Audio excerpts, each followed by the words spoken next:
안녕하세요. 후한사연입니다. 앞으로도 재미난 이야기와 감동적인 사연들 많이 가지고 올 테니까 좋아요, 구독 꾹 눌러주시고 계속 시청 부탁드리겠습니다. 감사합니다. 새벽 공기가 채 가시지 않은 시장통 뒤편, 말순의 단칸방에는 희미한 불빛이 새어나옵니다. 그녀는 매일같이 폐지를 줍고 콩나물을 다듬으며 거칠어진 손마디를 연신 주무르며 신문지에 소중히 감싸둔 뭉칫돈을 꺼내놓습니다. 평생을 남을 위해 살아온 말순에게 이 100만 원은 단순한 화폐가 아니라 자신의 끼니를 아끼고 뼈마디가 쑤시는 고통을 참아내며 일군 전 재산이나 다름없었죠. 말순은 떨리는 손으로 문구점에서 산 낡은 흰 봉투를 꺼내듭니다. 눈이 침침해 돋보기를 고쳤으면서도 외손녀 지은에게 전할 축하 문구를 적는 손길만큼은 정성을 다했습니다. 사랑하는 우리 강아지 지은아, 할미가 많이 못해줘서 미안하다. 행복하게 잘 살아라. 삐뚤빼뚤한 글자 위로 말순의 따뜻한 눈물 한 방울이 툭 떨어져 번집니다. 그녀는 이 돈이 지은의 화려한 결혼식에 비하면 작다는 것을 잘 알고 있었습니다. 하지만 손녀가 태어나던 날부터 지금까지 제 자식보다 더 애지중지 키워온 그 세월의 무게를 이 봉투에 담아 전하고 싶었을 뿐이죠. 말순은 봉투를 품속 깊이 소중히 넣고는 딸의 집으로 향하기 위해 낡은 외투를 걸쳐 입었습니다. 우리 지은이 이 할미 얼굴 보면 얼마나 좋아할까?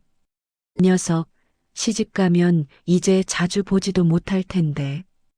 혼잣말을 중얼거리는 말순의 얼굴에는 설렘과 쓸쓸함이 교차합니다.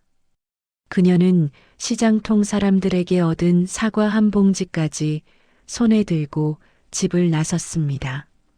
버스를 몇 번이나 갈아타고 도착한 딸.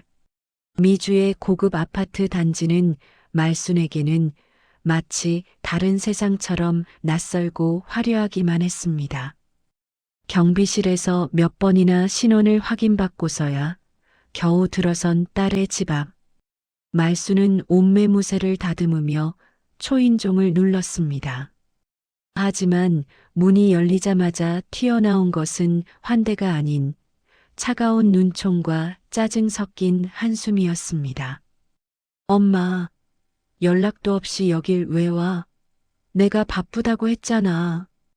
거실로 들어선 말순은 화려한 대리석 바닥에 발을 들이는 것조차 조심스러워 쭈뼛거립니다.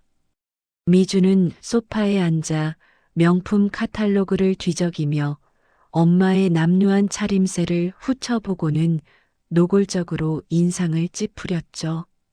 시장 냄새가 난다며 코를 막는 딸의 모습에 말순은 들고 온 사과 봉지를 슬그머니 바닥에 내려놓았습니다. 미주야, 바쁜데 미안하다. 지은이 얼굴 좀 보고 이거 좀 전해주려고 왔지. 말순이 품 안에서 소중하게 간직했던 돈 봉투를 꺼내 내밀자 미주는 귀찮다는 듯 봉투를 낚아채 안을 확인했습니다. 5만 원권 몇 장이 들어있는 것을 확인한 미주의 입술이 비릿하게 실룩거리기 시작했죠. 그녀에게 이 돈은 사돈댁에 보낼 예단비의 100분의 1도 되지 않는 그저 부끄럽고 하찮은 푼돈일 뿐이었습니다. 엄마, 지금 나랑 장난해? 이 꾀죄죄한 돈 100만 원으로 생색 내러 온 거야? 생색이라니. 미주야, 내가 10원 한 장 안 쓰고 모은 거야. 우리 지은이 이불이라도 하나 해주고 싶어서. 이불? 요즘 누가 이런 돈으로 이불을 해? 사돈댁은 강남에서도 알아주는 집안이야. 엄마가 보낸 이 꼬깃꼬깃한 돈 알면 내 얼굴이 뭐가 되겠어? 미주는 독서를 내뱉으며 말순이 건넨 봉투를 거실 테이블 위로 거칠게 내던졌습니다. 봉투는 바닥으로 떨어졌고 말순의 정성이 담긴 글귀 위로 미주의 화려한 슬리퍼 자국이 선명하게 남고 말았죠. 말순은 바닥에 떨어진 자신의 진심을 보며 가슴이 무너져 내리는 기분이었습니다. 어떻게 말을 그렇게 하니? 그래도 이건 내 성이 아니냐? 지은이가 알면 기뻐할 거야. 기뻐하긴 뭘 기뻐해. 지은이도 이제 수준 높은 집안 며느리 될래야. 제발 그 구질구질한 사랑 타령 좀 그만해. 이 돈 그냥 가져가서 엄마 보약이나 지어 먹어. 식장에 들고 와서 망신 줄 생각 말고. 미주는 바닥에 놓인 사과 봉지마저 발로 툭 차버리며 당장 나가라는 듯 현관문을 열어젖혔습니다. 말수는 차마 딸의 얼굴을 보지 못한 채 바들바들 떨리는 손으로 바닥에 봉투를 주워들었습니다. 화려한 아파트를 나서는 말순의 뒷모습 위로 차갑게 닫히는 문소리가 비수처럼 꽂혔습니다. 말수는 현관문이 닫히는 소리를 등 뒤로 들으며 한참을 서 있었습니다. 마치 그 문이 닫힌 것이 아니라 자신의 인생 전체가 쾅 하고 닫혀버린 것 같았죠. 자동문 너머로 보이는 화려한 로비, 대리석 바닥에 반사되는 조명, 그 안에서 딸 미주는 이미 아무 일도 없었다는 듯 자신의 세상을 다시 살아가고 있을 겁니다. 하지만 말수는 한 발짝도 떼지 못했습니다. 손에는 아직도 흰 봉투가 쥐어져 있었고 봉투 위에는 미주의 슬리퍼 자국이 지워지지 않는 상처처럼 찍혀 있었습니다. 사랑하는 우리 강아지 지은아. 말수는 그 글씨를 바라보다가 끝내 숨을 들이쉬지 못한 채 그 자리에서 주저앉고 말았습니다. 아이고 아이고. 허리가 아니라 가슴이 무너져 내리는 소리였습니다. 그 순간 손에서 힘이 풀리며 검은 비닐봉지가 툭 떨어졌습니다. 사과 몇 알이 바닥을 굴렀고 그 중 하나는 모서리에 부딪혀 속살이 터져버렸습니다. 붉은 과즙이 차갑게 번져나갔습니다. 말수는 멍하니 그 사과를 바라보았습니다. 지은이가 좋아하는 건데 그 말은 바람처럼 흩어졌습니다. 잠시 후 말수는 떨리는 손으로 휴대폰을 꺼내 손녀 지은에게 전화를 걸어보았습니다. 뚜뚜. 하지만 연결음은 길지 않았습니다. 현재 전화를 받을 수 없습니다. 차단된 듯한 기계음이 말순의 심장을 다시 한번 내려찍었습니다. 그때였습니다. 현관 안쪽에서 들려오는 목소리, 미주의 목소리였습니다. 아, 사돈 어머님, 네네, 제가 다 알아서 하고 있어요. 걱정 마세요. 저희 집안도 체면이 있잖아요. 말수는 숨을 죽였습니다. 네, 저희 어머니요? 아휴, 시골에 계세요. 몸도 안 좋으셔서 그런 자리는 오실 일이 없어요. 말순의 눈동자가 흔들렸습니다. 딸이 자신을 지워버리고 있었습니다. 존재 자체를 부끄러운 것처럼 숨기고 있었습니다. 말수는 입술을 깨물며 다시 일어섰습니다. 그리고 잠시 현관문 앞에 멈춰 섰습니다. 초인종을 다시 누르면 지은이를 볼 수 있을지도 모릅니다. 단 한 번만이라도 손녀 얼굴을 보고. 하지만 말수는 손을 들지 못했습니다. 그 대신 바닥에 굴러다니던 사과를 하나씩 주워 조심스럽게 비닐봉지에 다시 담았습니다. 터진 사과는 마지막까지 품에 안았습니다. 깨져도 먹을 수는 있으니까. 그리고 말수는 그 봉지를 현관 앞에 살며시 내려놓았습니다. 누가 보면 쓰레기처럼 보일지도 모를 투박한 검은 비닐봉지. 하지만 그 안에는 할머니가 가진 마지막 사랑이 담겨 있었습니다. 말수는 문을 바라보며 작게 중얼거렸습니다. 지은아, 사과는 먹어라. 그 말이 마지막 인사처럼 남았습니다. 그렇게 말수는 봉투를 품속 깊이 끌어안고 아파트 단지를 천천히 걸어나갔습니다. 화려한 불빛 속에서 그 뒷모습만은 세상에서 가장 작고 가장 외로워 보였습니다. 그리고 그날 저녁 그 사과 봉지는 지은의 현관 앞에 덩그러니 남겨지게 됩니다. 말순이 눈물을 훔치며 돌아간 그날 저녁 지은은 현관 앞에 덩그러니 놓인 검은 비닐봉지를 발견했습니다. 그 안에는 할머니가 시장에서 가장 크고 단단한 놈들로만 골라왔을 빨간 사과 몇 알이 들어 있었죠. 지은은 직감적으로 할머니가 다녀가셨음을 깨달았습니다. 할머니는 늘 그랬습니다.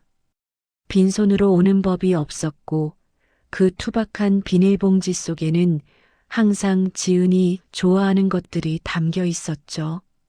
지은이 거실로 들어서자 엄마 미주는 고급 안마 의자에 깊숙이 파묻혀 화려한 잡지를 넘기며 와인을 홀짝이고 있었습니다. 거실 가득 풍기는 비싼 디퓨저 향기가 오늘따라 지은의 코끝을 찌르는 듯 불쾌하게 느껴졌습니다. 엄마, 할머니 오셨었어? 왜 나한테 말 안 했어? 얼굴이라도 뵙게 좀 붙잡아두지 그랬어. 지은의 목소리가 떨렸지만 미주는 눈길조차 주지 않은 채 잔을 흔들며 비릿한 미소를 지었습니다. 오긴 왔었지. 구질구질하게 시장통 냄새 폴폴 풍기면서 말이야. 너도 참 눈치도 없다. 그 노인네가 여길 왜 오겠니? 뻔하지, 생색내러 온 거지. 미주의 말 한마디 한마디가 지은의 가슴에 칼날처럼 박혔습니다. 미주는 안마 의자에서 일어나 지은에게 다가오더니 그녀의 어깨를 붙잡고 눈을 맞췄습니다. 그 눈빛은 모성애가 아닌 차가운 거래자의 눈빛이었습니다. 지은아, 너 정신 똑바로 차려. 너 이제 그 집안 며느리야. 사돈댁 어른들이 어떤 분들인데 그런 시장 할머니를 내 할머니라고 소개할 거니? 엄마는 너 위해서 내 자존심 다 버리고 그분들 비위 맞추고 있어. 근데 할머니가 꼬깃꼬깃한 돈 100만 원 들고 와서 우리 수준 다 깎아먹으면 어떡하라고. 지은은 할머니가 자신의 대학 등록금을 마련하기 위해 한겨울에도 찬물에 손을 담그며 장사하던 뒷모습을 떠올렸습니다. 엄마, 할머니가 나를 어떻게 키웠는데? 엄마가 나 몰라라 할 때 나 업어 키우고 내 학비 대준 건 할머니야. 그 돈 100만 원이 엄마한테는 푼돈일지 몰라도 할머니한테는 전 재산이라고. 하지만 미주는 지은의 말을 가차없이 잘랐습니다. 그게 다 가난한 노인네의 집착이야. 너를 위해서가 아니라 자기 외로워서 그런 거라고. 내 말 들어. 이게 다 내 미래를 위한 거야. 시어머니 될 분이 너를 시장통 출신이라고 무시하면 어떡할래? 결혼식 날 할머니한테 전화해서 오지 말라고 해. 아니, 내가 직접 전화해서 못 오게 할 거야. 사돈 어른들 눈에 띄면 우리 집 수준 금방 들통나서 파혼당할 줄 알아. 미주는 소리를 지르며 지은을 몰아붙였고 지은은 엄마의 광기 서린 허영심 앞에 절망하며 방으로 뛰어들어갔습니다. 문을 잠그고 할머니가 사온 사과 한 알을 한 입 베어 문 지은은 할머니의 거친 손마디가 떠올라 목이 메어 더 이상 씹을 수가 없었습니다. 밖에서는 여전히 미주의 화려한 결혼 준비를 위한 전화 통화 소리만이 차갑게 울려 퍼지고 있었습니다. 결혼식을 불과 사흘 앞둔 밤, 말수는 혹시나 딸에게서 화해의 연락이 올까 싶어 낡은 휴대폰을 가슴에 꼭 품고 있었습니다. 밥을 먹을 때도 잠을 청할 때도 휴대폰 액정만 바라보았죠. 하지만 기다리던 목소리 대신 현관문 틈으로 차가운 종이 한 장이 퀵서비스로 배달되었습니다. 그것은 지은의 화려한 결혼식 초대장이었지만 그 안에는 미주가 휘갈겨 쓴 메모가 흉측하게 적혀 있었습니다. 엄마, 당일날 절대 오지 마. 축의금은 계좌로 보냈으니까 그걸로 맛있는 거나 사 먹고 집에 있어. 만약 오면 나 정말 엄마 죽을 때까지 안 볼 거야. 망신시키지 마. 말수는 삐뚤빼뚤한 딸의 글씨를 몇 번이고 다시 읽으며 자신의 눈을 의심했습니다. 평생을 기도하며 기다려온 외손녀의 결혼식, 그 행진곡 소리를 직접 듣고 싶다는 소박한 꿈이 딸의 잔인한 명령 하나로 산산조각이 났습니다. 그녀는 떨리는 손으로 지은에게 전화를 걸어보았지만 수화기 너머로는 이미 차단된 듯 기계적인 거절 메시지만 반복될 뿐이었습니다. 미주는 지은의 휴대폰마저 빼앗아 할머니와의 모든 연락을 원천 봉쇄해 버린 것이었습니다. 말수는 어두컴컴한 방 한구석에서 낡은 상자를 꺼냈습니다.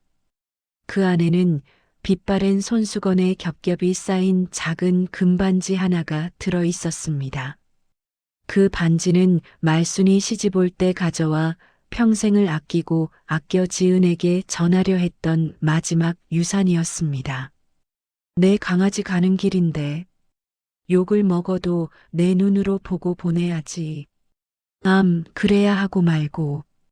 말수는 흐르는 눈물을 소매로 닦아내며 차오르는 슬픔을 억눌렀습니다. 딸의 모진 협박과 경멸보다 손녀를 향한 애끓는 사랑이 더 컸기에 그녀는 문전박대를 당하더라도 식장에 가기로 마음먹은 것이죠. 그녀는 구석에 밀어두었던 가장 깨끗한 외출복을 꺼내 조심스럽게 다듬었습니다. 주름을 펴고 먼지를 털어내며 말수는 손녀의 어린 시절을 떠올렸습니다. 포대기에 엎여 할머니의 등에 침을 묻히며 잠들던 그 아이가 이제 시집을 간다니 할머니에게는 그 광경을 보는 것이 생애의 마지막 숙제와도 같았습니다.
장모님, 그토록 자랑하시던 예단비 5천만 원 당장 돌려드리겠습니다. 저희 집은 돈으로 사람 금 나누는 집안 아닙니다. 할머니의 200만 원과 반지가 저희에겐 세상 그 어떤 보석보다 귀합니다. 도지는 하객들을 향해 당당히 외쳤습니다. 오늘 제 결혼식의 혼주석은 이 할머님께서 앉으셔야겠습니다. 그렇지 않으면 저는 이 식을 진행하지 않겠습니다. 싫으신 분은 당장 나가주십시오. 도진의 단호한 말에 하객들 사이에서 박수가 터져 나왔습니다. 미주는 하객들의 멸시 어린 시선과 사돈댁의 차가운 눈총을 견디지 못하고 도망치듯 식장을 빠져나갔습니다. 그녀가 그토록 지키려 했던 체면은 가장 비참한 방식으로 무너져 내렸습니다. 도진과 지은은 할머니를 양옆에서 부축하며 화려한 조명 아래로 당당히 입장했습니다. 비록 할머니의 옷은 낡았지만 그날 예식장에서 가장 고귀하고 아름다운 주인공은 단연 할머니 말순이었습니다. 행진곡은 이제 할머니의 승리를 축하하는 창가처럼 울려 퍼졌습니다. 몇 달 뒤 말순의 낡은 단칸방에는 모처럼 따뜻한 웃음소리가 가득했습니다. 예전의 퀴퀴한 냄새 대신 부엌에서는 구수한 된장찌개 냄새와 갓 지은 밥 냄새가 포근하게 피어오르고 있었죠. 말순은 깨끗한 앞치마를 두르고 손주 사위 도진이 제일 좋아한다는 겉절이를 무치느라 손길이 분주했습니다. 지은은 할머니 곁에서 애교를 부리며 수저를 놓았고 도진은 할머니의 낡은 보일러를 고치고 집안 구석구석을 살피고 있었습니다. 이제 그들에게 이 작은 방은 세상에서 가장 안온한 안식처였습니다. 그때 현관문이 조심스럽게 열리며 헬쑥해진 미주가 들어왔습니다. 결혼식 날 사건 이후 사교계와 친척들 사이에서 완전히 매장당하고 자신이 누리던 모든 허영을 내려놓은 채 고생 꽤나 한 모양이었습니다. 미주는 차마 방 안으로 들어오지 못하고 문턱에 서서 말순의 눈치를 보며 기어 들어가는 목소리로 말했습니다. 엄마, 나 배고픈데 밥 좀 있어? 지은과 도진은 아무 말 없이 식탁 한 구석을 비워주었습니다. 말순은 무심한 척 밥 한 공기를 꾹꾹 눌러 담아 딸 앞에 내려놓았습니다. 미주는 엄마의 투박하고 뒤틀린 손가락을 보며 지난날 자신의 악행이 떠오르는 듯 펑펑 울음을 터뜨렸습니다. 말순은 울고 있는 딸의 등에 거친 손을 가만히 얹으며 밥 식는다. 어여 먹어라 한마디를 툭 던졌습니다. 그 투박한 한마디에는 원망보다 큰 용서가 담겨 있었습니다. 창밖으로 비치는 따스한 오후 햇살이 네 사람의 밥상을 환하게 비추었습니다. 100만 원이라는 돈이 준 가르침은 결국 돈으로 살 수 없는 진정한 사랑이었습니다. 이야기는 그 따뜻한 밥상 위에서 영원한 평화를 찾으며 막을 내립니다.